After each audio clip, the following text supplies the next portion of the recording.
Gang, what's up? Aaron, Canadian Looney. So, big night for Pierre Poilievre in Battle River Crowfoot. He won by a staggering amount, 80% of the vote. Should be acceptable. People were saying that he might only get 50%, low numbers like that. Good job, Pierre. The longest ballot committee ineffective in this riding, as I'm guessing they would be ineffective in many ridings. People are onto them. Anyway, we have a very interesting exclusive interview here from Oil and Gas World magazine. It's very interesting. It's an insight into Pierre. Everybody's seen his acceptance speech, so I'm not going to play that. We're going to show this. It's great. Oh, yeah. So I had a meeting with one of the head of the union the other day, and they're like, Robbie, if you talk to Pierre, thank him, because you were the only politician on that level fighting for everyday average Canadians and workers and their families. Why was that so important to you? Well, the first thing is that what I think I did is I said to them, what you do matters. For the longest time, there's been a false implication that the hierarchy is the guys in ties and corner offices are the most important, and the people with the blue collar are left out. That was how the world was viewed. That was our education. They didn't say it, but it was always implied. Well, you could go. If you do really well, you can go to university. But if it doesn't work out, you can go to the trades. Well, we all found out afterwards that the kids that went into the trades actually did better in a lot of respects than those of us that went to university. But what I was trying to tell the whole country is that what tradespeople do is really important. In fact, it's essential. The whole of our economic civilization would fall apart if we didn't have the people who can build stuff, make stuff, fix stuff. And I think it was just that sentiment alone. Now, there was a lot of policy specifics, like repealing all the anti-energy laws so there's more trades work, speeding up permits for home building, backing the apprenticeships, 350,000 training positions, including through union halls, allowing our trades workers to fully write off the cost of food, transportation, and accommodation, just like CEOs are able to do when they write off their private jet. And I think it was the combination of highly specific policies that bring fairness to our tradespeople and the sentiment, which I believe very strongly, that the most important people in our economy are those who have trades skills. And by the way, I think that tradespeople are going to rule the world. Oh yeah, because the work that they do is very hard to replicate through AI. Yeah. It's interesting. Remember, 10 years ago, I said, well, one day robots will come along and they'll replace all the blue collar work. Now we're realizing that no. AI's writing memos and legal summaries and other things that used to be done in offices by lawyers. So it could be that a lot more white collar work gets replaced by AI and that more blue collar technical skills remain essential. So Pierre, when you become Prime Minister, I have a favor to ask of you. I've taken upon myself to rename all the pipelines. So this was going to be the Spirit Bear pipeline. Mm-hmm. So that's known as the Northern Gateway pipeline. Yeah. And that was the one that Justin Trudeau did the ban on the tankers and basically stopped an Indigenous-owned pipeline, which would have made billions of dollars for Canada and the Indigenous people. Yeah. So you want to call it Spirit Bear? Spirit Bear instead of the Northern Gateway. Nice. Okay. Then the Energy East pipeline, I want to call the Black Bear pipeline. There's a mother bear with her cubs because the amount of money that leaves Alberta that supports social programs across the country, because of pipelines and Alberta oil, and not just Alberta, Western oil helping the East and helping each other, the mother bear of the pipelines. Yeah. Then if we ever get a pipeline to Churchill, Manitoba, we're going to call that the Polar Bear pipeline. I like that. I'm not quite sure the viability of that with the north and the freezing. And you need icebreakers, but yeah. It could be done. It could be done. It could be done. It might be easier, right? And then if we ever work something out with Trump, the Keystone XL pipeline, we call the Grizzly Bear pipeline because that's both animals. It's tough and it shows resilience, and grizzly bears are kind of cool in a way. And why do you want every pipeline to be named after a species of bear? Because two reasons. As a Métis guy, I think that the bears symbolize strength. They're omnivores. They're tough. They hit all the nerves, and I think that it's something that Canadians need to show a little more teeth than we typically do. Because we are a strong country. We handle winter. We handle all the different things that are thrown at us. And I think that for whatever reason, for the longest time, we haven't owned our resources, owned our power. Like, I mean, the military has just gone horrible under Trudeau. I think that it's a sign of strength, because we could be the world's greatest energy superpower. Yeah, but the government stands in the way, and Mark Carney's standing in the way. I mean, let's face it, he's had all these wonderful meetings and wonderful talks, and he's plagiarized Stephen Harper's line about making Canada an energy superpower. It's not the first time he's plagiarized. No, he plagiarized your entire campaign. He plagiarized my campaign. He plagiarized to get through university. And now he's plagiarizing words, but not the deeds. And that's the difference. You can say the right words. You need to actually do the deeds. And so far, he won't even commit that he will get a pipeline built. He opposed what do you want to call the Northern Gateway one? The Spirit Bear Pipeline. Spirit Bear Pipeline. He opposed that, even though today it would be done had Trudeau and Carney not killed it. But we need pipes east, west, north, and south. And if you want to name them after bears, that's a name to have, because really what that means is that you're going to have strength. And bears are industrious, they're strong, they have to provide for their bear cubs, which means they have to go out and hunt, and they have to catch fish. And so the same industriousness that is required for a bear to grow stronger is required to build a strong economy. And I like your idea. Now, I'm going to put that right in the law. I said, if you want a pipeline built under the Poilievre government, you're going to have to name it after a bear.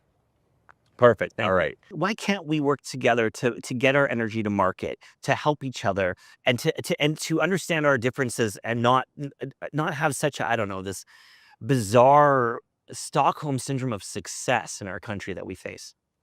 Well, what we've built up is like kind of an aristocracy of interests that can block and block and block, and that's all they do. It's municipal bureaucrats who won't let you build a home.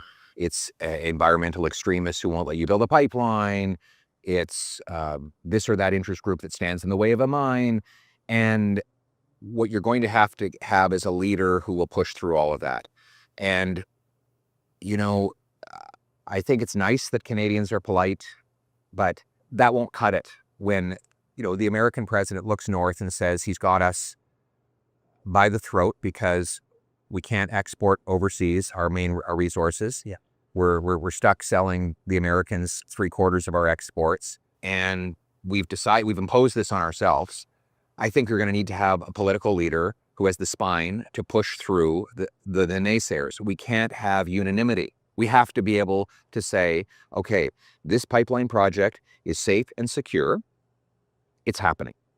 And I don't care if you're tying yourself to a tree. Yeah. I don't care if you're going to hold a protest. I don't care if there's a premier who's moaning and groaning because he doesn't like it, so he can appeal to some constituency. It's got to happen. And until you get that kind of political leadership, nothing's going to happen in our country. How do we improve the relationship with the states so they're our ally? Because we thought we were the greatest friends until recently, and I did not see that coming. And two, how do we say, okay, you know what? We're going to sell our oil to any country that wants it. Well, like with the Americans, I think the deal that we offer is you give us unbridled free trade, and we'll give you the security on your northern flank that frankly we both deserve, which is to say we will rebuild our military, we will secure the Arctic with new bases, new icebreakers, new Poseidons, new fighter jets. We will do our part for continental security. Everybody, left, right, center, agrees that Canada has to do more to secure the continent. But the best way to do that is to have free trade that boosts our GDP so that we have the resources to fund that expanded military. I can't tell you, nobody can tell you what President Trump's going to do. He's been very unpredictable. And I personally don't think that his objections and his grievances with Canada are justified. We have our squabbles on both sides of the border. We always have. But none of them justify having a tariff war. So what we can offer is a secure, prosperous continent. We can't guarantee that the Americans will accept, that this president will accept that based on his track record. So that brings us to your second point, is how do we become more self-reliant, sovereign, and secure? And the answer is that we have to get the government out of the way to unlock the free enterprise system. So fastest permits in the OECD. We're the second slowest. We should be the fastest place to get a permit. And I want to bring together the provinces, the municipality, and the federal government and say, let's all commit. We are going to be the fastest place in the world to get a permit to build a pipeline, a mine, a house, a subdivision, a factory, a warehouse, you name it. This should be the fastest place to do it. Second, we have to cut taxes. We have to unleash entrepreneurship. Imagine if you said, we're going to make zero capital gains tax for anyone who reinvests in Canada. So you sell your farm. I talked to a farmer the other day. These days, a multi-million-dollar farm, it's not a lot. It's not a lot because the way the land prices have gone up. He'd love to reinvest that somewhere else, sell the farm to the kids, but the lifetime exemption is not big enough. I said to him, what if I said to you, you can sell that farm to your kids, and if you reinvest in Canada, you pay no cap gains. He said, I would do it tomorrow. And that he in fact was talking about a family business he might invest in that would create a bunch of new jobs. But on a bigger level, it could be large companies that would bring money home from abroad to build subdivisions of affordable homes. This would be like rocket fuel for our economy. Then finally, of course, we need to repeal all the anti-energy and resource laws, C-69, C-48, the energy cap, the industrial carbon tax, and unlock production and pathways to overseas markets. You've got 2.5 billion Asians that want our energy and resources. You've got 500 million Europeans that want our resources, but you got to get pipes, ports, and other infrastructure built. The private sector will build it if you give them quick permits and total certainty, and that's what I will give. Mark Carney. So when he wrote that book, in order to keep Canada's economy going, he's going to have to do a 180 on everything that he talked about, right? So one, can he do that? And two, how do we get politicians to keep their word? And is there any hope Carney can do anything positive? Well, if you believe Mark Carney is going to do what he now claims, you have to believe that he was either lying about everything he said for the last 10 years, or he was just wrong. Yeah. You know, because he made a mental mistake. Yeah. So take your pick, but there's no charitable explanation for why over the last 10 years, he said we need to keep half our oil in the ground. We all not only need to keep a carbon tax, but hike the carbon tax. He said that we needed to expand governmental control over the economy and not reduce it. He said we needed to increase government spending by $130 billion and not decrease it. And so either he believed that and he now admits he was wrong about everything, or he didn't believe it. He was just selling snake oil because it was good for his book and his business and his political aspirations. So take your pick. The second problem that it raises is, will he do it? If he didn't believe in it a year ago, he was saying the opposite a year ago, then why would we believe that now he's actually going to follow through? So far, there's no evidence of follow through. You know, the premiers just met. There's no pipeline on the table. There's no major project list, even though we helped pass a law that would expedite projects. Yeah. There is more government spending, not less. The cost of government from the main estimates bill he introduced is 8% higher under him than it was under Trudeau a year earlier. He's now committed himself to hundreds of billions of dollars in extra annual spending yearly. He has not identified a single dollar of savings. And so there's no evidence that Mark Carney is going to perform the reversal that he pretends. And the message that I have to Canadians, if you want a leaner, smaller government, you want resource projects done, you want lower taxes, you want criminal justice reform, believe the guy who's been saying exactly the same thing for 20 years, because that's more likely that's the guy who's more likely to do it, rather than believing the guy who's been saying the opposite up until last week. So tell me, growing up in Alberta, how do you take those Alberta values? How do you take those values and apply it in politics? The experience I had growing up in Canada, I believe, personifies the Canadian promise. So the Americans have the American dream. I think we have something better. It's called the Canadian promise. Promises are better than dreams because you can keep a promise. A dream, you wake up and it's gone. Yeah. And the promise of Canada is very simple. It doesn't matter where you start off. If you work hard, you can achieve anything. You got a basic foundation under you, good public schools, decent health care, could be better, but at least you're guaranteed that if something goes wrong, you can get some health care, some roads and police, and it keeps you safe and secure. But if you want to make it big, you can do it as long as you work hard. And to be the adopted son of two school teachers, raised in a modest Canadian suburb and run for Prime Minister of Canada, that to me symbolizes the Canadian promise. And I've seen that promise play itself over and over and over again, where you meet people who come from nothing and nowhere and build an incredible success story. So my purpose in politics is to restore that promise, which I think right now is broken. A lot of people who work hard feel like they're not getting anywhere. They're stuck, they're trapped. And my purpose is to bring that promise back. Tell me about your new riding, because it seems pretty awesome. Yeah, it's an incredible place. I really think this region is of dozens of communities is essential to the country. We couldn't feed our country, we couldn't power our country or protect much of Western Canada without this region. Like you've got the farmers and ranchers, you've got the oil and gas at Hardisty, you've got the base at Wainwright. So it's an actually really essential part of the country from an economic and security standpoint. And the people here work extremely hard. They want a voice. You know what I love about the area is how entrepreneurial people are. You know, you go door knocking and you might have someone who comes from a tougher neighborhood in a smaller house, and they come out and I said, "What do you do?" And I'm a businessman. So, "Oh, really? Yeah, I'm incorporated. I've got a landscaping business, or I do a roofing business, but they're proud to say that they've got their own business, and that makes them kind of the master of their own universe. And I like that attitude. I do have a great kinship with the rural communities around Alberta, because we used to go to them all the time when I was a kid. We grew up going to Saskatchewan every single summer to see family, and so that would take us through Hannah and other places on the way.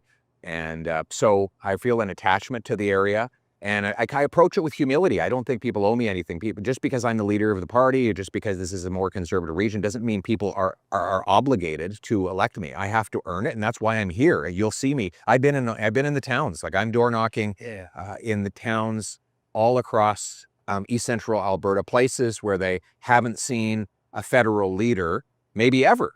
And that's because I believe it's my job to earn their support. What do you do for fun when you're not working? So I have, really right now, it's work, family, exercise, and reading. That's basically all I have time for. And if I try to do anything else, it'll dilute my ability to do the aforementioned 4 things. So I try to spend as much time as I can with my little ones. I have a 6-year-old and a 3-year-old.